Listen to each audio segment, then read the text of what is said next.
We all know Bali through his incredible rice fields and landscapes, but do you really know his dangers? If you're new on my channel, welcome. My name is Sarah and I talk about Bali life and content creator lifestyle.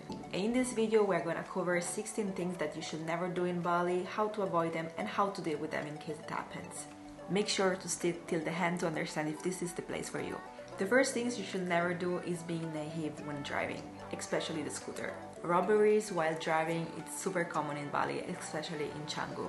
And often people fall ruinedly on the ground, hurting themselves and sometimes also other people. I know that it's very tempting to check your phone while driving, especially if you're following a direction, but I will really recommend to don't do that.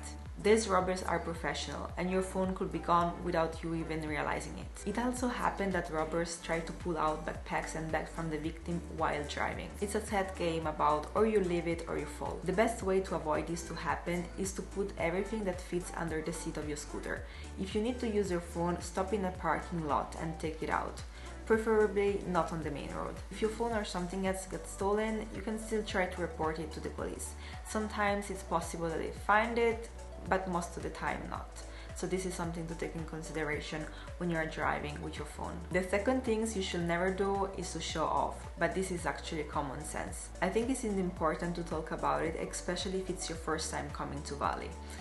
You should always avoid to wear like shimmering jewelries or expensive gear or very branded clothes. The third thing is about not having an international driving license, and this is a different thing than having a driving license. You are not allowed to drive in Bali without an international driving license. If police stops you, you will be asked to pay a fine, and the cost may vary because of corruption. Before coming to Bali, make sure to ask to the road traffic office of your country of residence to receive an international driving license. Usually it costs around 70 euro for 2 years. The fourth thing that you should not do is not wearing a helmet while driving.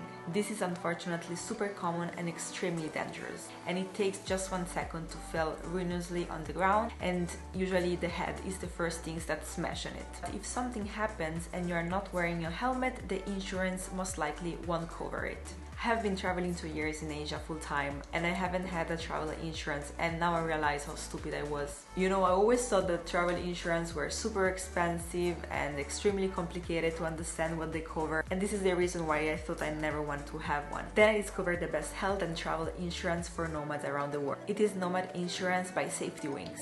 I love the fact that they are super user friendly and the coverage are crystal clear explained. It takes 5 minutes to set up your account and start your coverage, and you can even start it when you're already on the journey. Plus, the cost is just a dinner for 2 and you're covered worldwide. Please wear a helmet and apply for Nomad Insurance by SafetyWing for your next travel. The fifth thing that you should never do in Bali, but usually it happens, is get Bali belly. This is actually the worst souvenir you can get in Bali, but it's super common, and it's hard to say you have been in Bali without having get Bali belly. Bali belly is another name to travelers' diarrheas, and it comes from contaminated food and water. If you get sick, make sure to keep yourself hydrated. The best way are to drink a lot of coconut water, electrolytes, and get tolakanjin in a pharmacy. When your belly starts to settle down, make sure to get some rice and some bread and try to force yourself to eat. I know that at that time you are not hungry and you actually don't want to see any type of food, but something that really helps me to start to swallow down the rice of the bread is to eat them with my bare hands. Bali belly usually lasts 24 hours up to 4 days, but if it gets longer, make sure to check a hospital. The 6 things you should never do in Bali is to drink tap water.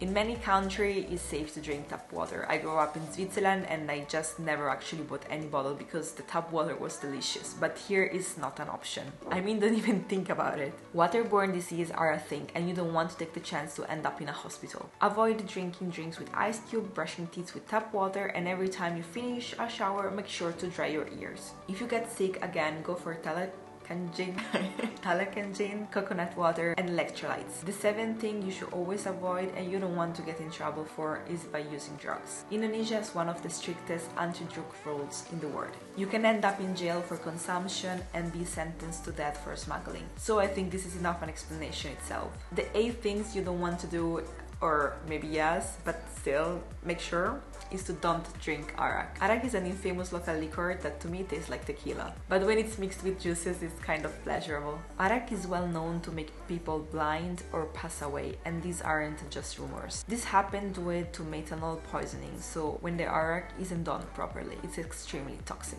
Still, Arak is legal and you can buy it everywhere. The 9 things you should never do is forget your mosquito repellent. In Asia, dengue fever is a thing and you don't want to get the chance to get it. Also because it can be quite deadly if it's not treated properly. Make sure to use the local mosquito repellent and prevent to be in contact with them as much as you can, of course, because it's pretty hard, you know, being in this environment, and try to avoid them. I actually advise to buy the local repellent because it seems working much better than the Western ones. If you start to have symptoms like fever, body muscles, joint pain and so on, and it starts to rise the temperature in your body, make sure to check a hospital. The 10 things you don't want to mess with in Bali are dogs and monkeys. Monkeys and dogs are everywhere, and despite they might look beautiful, don't underestimate them. If they bite you, plus you have no clue if they have been vaccinated, make sure to run to the hospital and get yourself a rabies shot. To avoid wild animals to attack you, make sure to understand the body language, to keep the distance and avoid having smelly food inside your backpack. The 12 things you should never do is venture yourself into the wild ocean. It is amazing, but it's dangerous. Bali faces the Indian Ocean and it's a great spot for surfers. Waves might be very strong though, and there can be invisible riptides and strong currents underwater. Don't be alone when venturing inside the big blue. The 3rd thing you don't want to do in Bali is book a villa without checking the reviews. Villa scammers are a thing, so make sure to check the reviews of every place you want to book in advance. Maybe you can even bring it to the next level and ask someone on Facebook groups or someone you know already on the island to go to check those places.